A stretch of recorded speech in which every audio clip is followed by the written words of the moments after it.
اعوذ باللہ من الشیطان الرجیم بسم اللہ الرحمن الرحیم۔ السلام علیکم۔ امید کرتی ہوں آپ سب ایمان کی بہترین حالتوں میں ہوں گے۔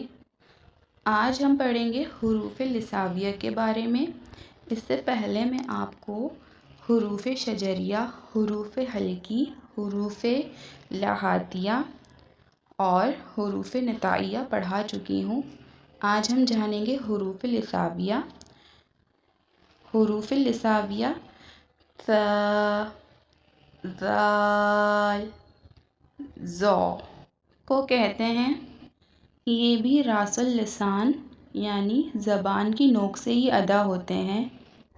زبان کی نوک کو اوپر سامنے والے دو دانتوں کے سرے سے لگاتے ہیں، تب جا کے حروف لسانیہ ادا ہوتے ہیں۔ اب جاننا یہ ہے کہ دانتوں کا سرا کون سا ہوتا ہے۔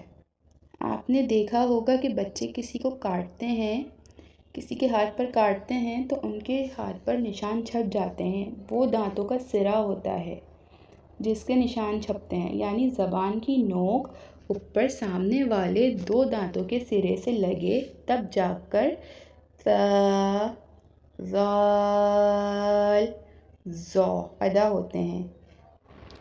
ث، ذال، ذو ان کو ہم نرمی سے ادا کریں گے کیونکہ یہ نرمی والے حروف ہیں۔ سا کو ایسے ادا کریں کہ بالکل سیٹی کی آواز نہ آئے، نرمی سے ادا کریں۔ کیسے؟ سا، سا نہیں پڑھنا ہے، اس کو پڑھنا ہے سا۔